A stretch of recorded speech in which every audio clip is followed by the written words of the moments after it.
I was in the middle of a client presentation when I saw Lincoln Elementary flash across my screen. My stomach dropped. Schools don't call during class hours unless something's wrong. I excused myself, nearly knocking over my coffee in the process. "This is David Vance." "Mr. Vance, this is Miss Albright, Lily's teacher." Her voice had that weird, tight quality, like she was choosing every word carefully. "I need you to come to the school today, as soon as possible." "Is Lily hurt?" My heart was hammering. No, she's physically fine. It's about something she shared in class. I really need to discuss this with you in person. I was in my car in 5 minutes. The 20-minute drive to Lincoln Elementary felt like hours. My mind went to every dark place. Was Lily being bullied? Was she acting out? Had I missed something? I'm a single dad. Have been for 3 years, 2 months, and 16 days. Not that I'm counting. My wife Sarah died in a car accident when Lily was 3. One moment I had a partner, a co-parent, someone to share the load. The next moment I was drowning alone, and I've been drowning ever since. Miss Albright met me at the classroom door. She was young, maybe 26, with kind eyes that now looked worried. She led me to a small reading nook in the back of the classroom. The other kids were at gym. "Mr. Vance, David, I want to start by saying Lily is an incredible child. She's bright, creative, kind to the other students." "But," I prompted. She pulled out a piece of construction paper. "This morning we had an activity. I asked the children to draw their families. This is what Lily drew." She slid the paper across the tiny table between us. I saw myself first, a tall stick figure with brown scribbles for hair. "Daddy" was written above it in Lily's careful first-grade printing. Next to me was a smaller figure with pigtails. Lily. Up in the corner, floating in a cloud with wings and a halo, was Angel Mummy. Sarah. My chest tightened. But there was a fourth figure. On my other side, holding my hand, was another woman. Long brown hair, a big smile. She was almost the same size as the daddy figure. The label above her head read, "Mummy 2. I stared at it. I don't understand." Miss Albright's voice dropped. "David, I asked Lily to tell me about everyone in her picture. When she got to this figure, she was very specific." She paused. She said, "That's Aunt Clara. She's the one who sleeps in Daddy's bed now." The room tilted. Everything went silent, except for the buzzing of the fluorescent lights overhead. Aunt Clara, my late wife's sister. Miss Albright was looking at me differently now. The kindness in her eyes had been replaced by something else. Concern. Maybe suspicion. She wasn't seeing a grieving widower anymore. She was seeing something much worse. "I need to go," I managed to say. "Mr. Vance, I need to go now." I don't remember leaving the school. I don't remember getting in my car or starting the engine. The next thing I knew, I was sitting in my driveway, hands shaking on the steering wheel. Clara's silver Honda was parked on the street. Of course it was. She popped by 3, sometimes 4 times a week to help with Lily, to bring groceries, to make dinner. That's what we told everyone. That's what we told ourselves. I sat there for God knows how long, just staring at her car. My neighbor, Mrs. Patterson, walked by with her dog and waved. I didn't wave back. Finally, I got out, walked to my front door, put my key in the lock. My hand was shaking so badly it took 3 tries. Clara was humming, actually humming, some tune I didn't recognize. She was unloading my dishwasher, putting plates in the cabinet, completely at ease in my kitchen. She turned when she heard me. "Hey, you're home early." She smiled Sarah's smile, the same dimple in her left cheek, and then saw my face. "Bad day?" "She knows," I said. The plate in Clara's hand stopped midair. "What?" "Lily, she drew a picture at school. She told her teacher you sleep here." The plate made it to the counter, but Clara's hand was shaking. "Oh my God. Oh my God," I repeated. "That's all you've got? Oh my God." "David, she called you Mommy too, Clara. She drew you holding my hand. She told her teacher you sleep in my bed." Clara pressed both hands to her face. When she dropped them, her eyes were red. "What did you tell her?" "The teacher?" "I didn't tell her anything. I left. I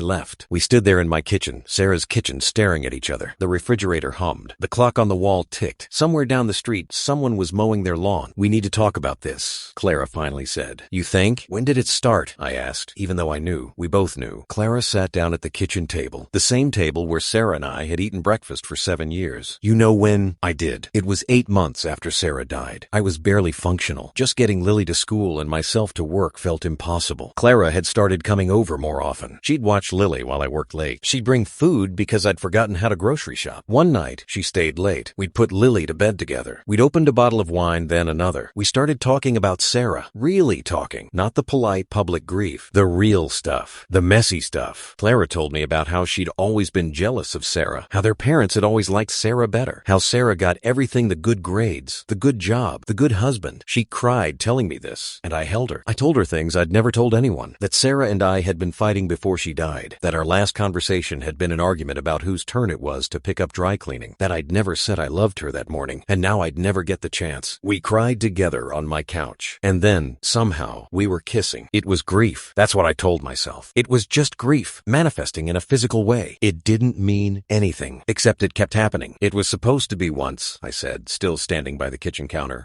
One time. A mistake. I know, Clara whispered. But it hadn't been once. It happened again 2 weeks later, then a week after that. Then it just became what we did. Clara would come over for dinner, we'd put Lily to bed. We'd sit on the couch, and then she'd stay. She never officially moved in. She kept her apartment across town. She kept her own life, her job as a sous chef at that fancy restaurant downtown. But she had a toothbrush in my bathroom, clothes in my closet, aside of the bed. To anyone asking, she was just helping out. The devoted aunt, the supportive sister-in-law. Everyone thought it was so sweet how close we'd stayed after Sarah's death. No one knew the truth, or so I thought. Lily's been calling me that for weeks, Clara said quietly. Mommy does. What? She doesn't say it in front of you, but when it's just us, sometimes she'll slip. Mommy too, can I have a snack? Mommy too, will you read to me? I thought she was just being cute. I felt sick. How did we not see this? Because we weren't looking, Clara said, and there was an edge to her voice now. Because you've been pretending this isn't happening, that we're not, whatever we are. We're not anything, I said automatically. Really? I'm here 4 nights a week, David. I cook your meals. I help with Lily's homework. I sleep in your bed. What do you call that? I call it. I trailed off. What did I call it? I call it complicated. Clara laughed, but there was no humor in it. Complicated. Right. You want to know what the teacher asked me? I said, and my voice was getting louder. She asked me very carefully if Lily was confused about family roles. She was trying to figure out if I was abusing my daughter's emotional development by bringing random women through the house. I'm not random. She thinks I'm some kind of predator, Clara. She thinks I'm taking advantage of my wife's grieving sister. Are you? Clara shot back, standing up now. Taking advantage? What? Because from where I'm standing, this has been pretty equal. Or are you going to pretend I forced myself on you? That's not what I'm saying. Then what are you saying, David? Because I'm tired of this. I'm tired of pretending. I'm tired of parking on the street instead of the driveway. I'm tired of keeping a toothbrush in a drawer instead of on the counter. I'm tired of being just the aunt when I'm doing everything a mother does. You're not her mother, I said. The words hung in the air. Clara's face went pale, then red. Get out, she said quietly. This is my house. Get out, she screamed. Get out so I can get my things and leave. Because clearly, I don't belong here. I left, walked out my own front door and sat in my car in the driveway. Through the kitchen window, I could see Clara moving around, gathering things. She was crying. I was crying too. My phone buzzed. A text from Miss Albright. Mr. Vance, I wanted to let you know I've spoken with the school counselor. We'd like to schedule a meeting with you, Lily, and possibly any other caregivers in her life. Please call me to schedule. Any other caregivers. Right. Another text came through. Also, I wanted to mention something Lily said that I didn't include in our earlier conversation. When I asked what Mommy 2 does, Lily said, she cooks better than Angel Mommy did. I thought you should know. I stared at that text for a long time. Sarah had been a terrible cook. It was our running joke. She'd burned pasta. She'd somehow made cereal wrong. When we got married, I'd taken over all the cooking because it was either that or death by food poisoning. Clara was a professional chef. Everything she made was perfect. Lily had been eating better in the last year than she had her entire life. And my 6-year-old daughter, in her innocent, brutal honesty, had not only exposed our secret, she'd delivered a verdict. The replacement was an upgrade. I thought about Sarah. Really thought about her. Not the sanitized Angel version I'd created in my head. We'd met in college. She was pre-law. I was business. She was ambitious, driven, always going 100 miles an hour. I loved that about her. Until I didn't. By the time Lily was born, Sarah was working 70-hour weeks at a law firm. I was the primary parent. I did the nighttime feedings. I did the diaper changes. I did the doctor's appointments. Sarah would come home at 9 p.m., kiss Lily on the forehead, and go to bed. We'd been fighting about it. About her never being home. About me feeling like a single parent even when I wasn't one. About her missing Lily's first words, first steps, first everything. That morning, the morning she died, we'd fought about dry cleaning. But it wasn't really about dry cleaning. It was about everything. It was about her choosing work over us again and again and again. She'd stormed out. I'd let her. 4 hours later, a police officer was at my door, hat in hand, and I'd felt guilty ever since for fighting with her, for being angry, for the tiny, terrible part of me that had felt relieved when I realized I could finally parent Lily the way I wanted, without someone judging every decision. Clara came out of the house with a bag. Not all her things. Just enough for tonight. I got out of the car. Clara, wait. She stopped, but didn't turn around. What? I'm sorry. For what? For sleeping with me? For lying about it? For pretending I don't exist? For all of it, I said. For not being honest. With you. With myself. With Lily. She turned around. Her eyes were red and swollen. Do you know why I kept coming back? Even when you'd pretend the next morning that nothing happened? Even when you'd introduce me as just Sarah's sister to your neighbors? I shook my head. Because I love Lily. And because, she took a shaky breath, because I'm in love with you. I have been for a year. Maybe longer. And I kept hoping that eventually you'd stop seeing me as Sarah's sister and start seeing me as just me. me. My throat was tight. Clara, but you can't, can you? Because every time you look at me, you see her. You see Sarah. And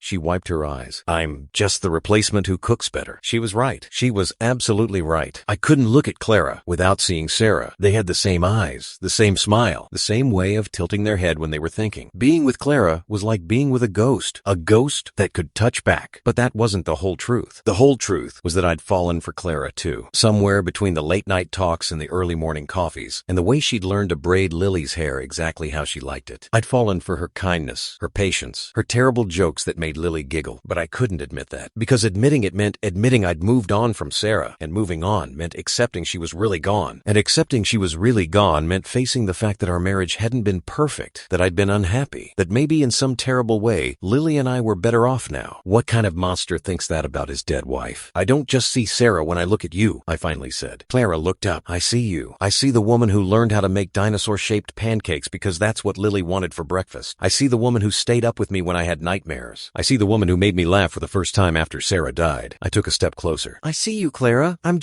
terrified of what that means. Why? She whispered. Because if I admit I have feelings for you, real feelings, not just grief or loneliness, then I have to admit that what Sarah and I had wasn't perfect, that I wasn't perfectly happy, that her death didn't destroy me the way it should have. David. And if I admit that, I continued, then what does that make me? What kind of husband thinks his life got better after his wife died? A human one, Clara said softly. A human one who was in a hard marriage and who's been given a second chance at happiness. But you're her sister. I'm aware. People will talk. They'll say terrible things about both of us, about Lily. I know. The school already thinks I'm some kind of predator. When they find out it's true, it's not true, Clara interrupted. We're two adults who found each other in grief, who helped each other survive, who maybe, possibly, fell in love in the process. That's not predatory. That's just human. I wanted to believe her. God, I wanted to believe her. I called Miss Albright back that afternoon, set up a meeting for the next day with her and the school counselor, Mrs. Kim. Clara came with me. We sat in the counselor's office, in chairs meant for children, while Mrs. Kim studied us with shrewd, kind eyes. Lily is adjusting well to first grade, she started. She's social, engaged, doing well academically, but this drawing has raised some questions about her home environment and her understanding of family structure. I can explain, I said. Please do. So I did. I told them everything about Sarah's death, about Clara helping with Lily, about how our relationship had evolved into something more, about how we'd been hiding it because we were scared and confused and didn't know how to explain it to a 6-year-old. Miss Albright looked uncomfortable. Mrs. Kim just listened. So to be clear, Mrs. Kim said when I finished, Miss Clara is not living with you full time, but she is a consistent presence in Lily's life and in your home, and you two are in a romantic relationship. Yes, I said. Clara reached over and took my hand. And Lily knows this? Apparently, Clara said. She knows more than we thought she did. Mrs. Kim made some notes. Here's what I'm seeing. Lily is a well-adjusted child who is accurately reporting her family structure. She has a father, a deceased mother she remembers fondly, and another mother figure who is present and active in her life. This isn't concerning from a child development standpoint. It's not? Miss Albright asked. No. Blended families come in all configurations. What matters is stability, love, and honesty. She looked at us. The hiding is what's confusing for Lily. She knows, miss. Clara is important, but you're not giving her the language to explain it, so she invented her own mommy too. That night, we sat Lily down. Sweetie, I started. Miss Albright told me about your drawing. Lily looked worried. Am I in trouble? No, baby, no. You're not in trouble, but we need to talk about it. About Aunt Clara. Lily looked between us. Is Aunt Clara leaving? No, Clara said quickly. I'm not going anywhere. But Daddy said you're just my aunt. But you're here all the time, and you sleep in Daddy's bed, and you make me breakfast. That's what mommies do. My heart broke. Lily, Aunt Clara is your aunt, but she's also Daddy's girlfriend. Like how Tommy's dad has a girlfriend. Kind of like that, yeah. Okay, Lily said, like it was the simplest thing in the world. Can I call her mommy too? I looked at Clara. She had tears in her eyes. Would you want to? Clara asked. Lily nodded enthusiastically. Because I have angel mommy in heaven and she's always my mommy, but you're here. You're my here mommy. Clara started crying for real now. I would love that. I would love that so much. Cool, Lily said. Can I have a snack? Kids, they just accept things. No judgment, no complications, just pure, simple truth. Of course, it wasn't that simple. Word got around. Small towns are like that. Within a week, everyone knew that David Vance was dating his dead wife's sister. The reactions were mixed. Some people were supportive. Mrs. Patterson from next door brought over a casserole. My buddy Mike from college called and said, dude, if you're happy, you're happy. Life's too short. Others weren't so kind. I got glares at the grocery store. Someone left a note on my car that said, disgusting. A mom at Lily's school pulled her kid away when I came to pick up Lily, like I was contagious. My mother-in-law, Sarah's mom, didn't didn't speak to me for 3 months. When she finally called, she said, "I thought you loved my daughter." "I did," I told her. "I do. I always will." "Then how could you do this? With her sister?" I didn't have a good answer. "I'm sorry." Felt insufficient. "We fell in love." Felt like a betrayal. So I just said, "I'm trying to build a life for Lily. One where she's happy and loved. Clara makes that possible." There was a long silence. Then, "Does Clara make you happy?" "Yes." "Then I suppose that's what Sarah would have wanted. For both her girls to be taken care of." She hung up. "We need to make a choice." I told Clara one night after Lily was asleep, "We can't keep doing this halfway. Either we're together, really together, or we're not." "What do you want?" she asked. "I want you to move in. Officially. I want to stop hiding. I want to introduce you as my girlfriend, not just Sarah's sister. I want Lily to have stability, not this weird limbo we've created." "Are you sure?" "No," I admitted. "I'm terrified. People are going to judge us. They're going to say terrible things. But I'm more terrified of losing you, of Lily, losing you. You're family now. You have been for a while." Clara smiled. That beautiful smile that was hers, not Sarah's, even though they looked similar. "Okay. Yeah, let's do this. Let's be a family." Clara moved in over the next month. She gave up her apartment, brought her books, her clothes, her collection of fancy kitchen knives. We told Lily together, and she was thrilled. "Does this mean we can get a dog?" was her main question. We set up Clara in the guest room initially for appearances, but within a week, she was back in my bed, our bed, because that's where she belonged. We established routines. Clara made breakfast. I did school drop-off. Clara did pickup. We alternated dinner and bath time. We read Lily bedtime stories together. It felt like a family, a weird, unconventional, definitely going to be judged family, but a family nonetheless. One Saturday, while cleaning out the garage, I found a box of Sarah's things. Photos, letters, mementos from our life together. I brought it inside. Clara was making lunch. "I found this," I said. She wiped her hands on a towel. "Do you want to go through it?" "I think we should, together, and with Lily." So we did. The three of us sat on the living room floor, going through Sarah's life, her wedding dress, her law school diploma, photos of her and me, young and in love. Lily picked up a photo of Sarah, heavily pregnant. "Is that me in your tummy?" she asked. "That's you," I confirmed. "Angel Mommy looks happy." "She was," I said. "She loved you so much, Lily, even before you were born." Clara was quiet, looking at a photo of her and Sarah as kids. "I miss her," she said softly. "Me too," I said. "Me three," Lily added. We cried together, the three of us, grieving the woman we'd lost, and then we packed the box away, carefully, respectfully, because Sarah would always be part of our story. She was Lily's mother. She was my first love. She was Clara's sister, but she wasn't here anymore, and we were, and we had to live. 6 months later, Clara and I were making dinner. Well, Clara was making dinner. I was chopping vegetables badly while she gave instructions. "You're murdering that onion," she said. "It's dead either way." She laughed. Lily was at the table, coloring. It was a perfect, ordinary evening. "I've been thinking," I said. "Dangerous," Clara teased. "I'm serious." I put down the knife. "I've been thinking about us, about this family we've built." "Okay, I love you, Clara. Not because you remind me of Sarah, not because you've helped me with Lily, but because you're you. You're funny and kind and patient. You make terrible jokes. You sing off-key in the shower. You're the best thing that's happened to me in years." Clara's eyes were getting misty. "David," I got down on one knee, right there in the kitchen, with onion juice on my hands and Lily's crayons scattered everywhere. "Will you marry me?" Lily screamed. "Daddy's asking Mummy too to marry him." Clara was crying and laughing at the same time. "You don't have a ring." "I have a ring. It's upstairs. I've had it for 2 months. I was waiting for the perfect moment, but then I realized this is it. This is perfect. Us, in our kitchen, making dinner, with Lily coloring. This is our life. This is our perfect." "Yes," Clara whispered. "Yes, yes, yes." Lily came home from school with another drawing. She was in 2nd grade now, more confident, more sure of herself. "Art project," she announced, slapping it on the kitchen table. "It's my family." I looked. There was me, Daddy. There was Clara, now labeled Mummy Clara, instead of Mummy 2. There was Lily, bigger now, more detailed. And up in the corner, still in a cloud, was Angel Mummy. But there was one addition, a small figure between Lily and Clara, a tiny baby. Clara was pregnant, 4 months along. We'd told Lily last week. Above the baby, Lily had written, "Baby sister, coming soon." "What do you think?" Lily asked proudly. Clara put her hand on her stomach where our daughter was growing. "I think it's perfect." "Me too," I said. And for the first time in years, I meant it. Life wasn't perfect. We still got judgment. Sarah's parents still struggled with our relationship. People still whispered at the grocery store. But we were happy. Lily was happy. And that was enough. "Oh," Lily added, "Miss Martinez asked what Angel Mommy used to do. I told her she was a lawyer and burned everything she cooked." Clara burst out laughing. I shook my head. "You're not wrong, kiddo." "I know," Lily said seriously.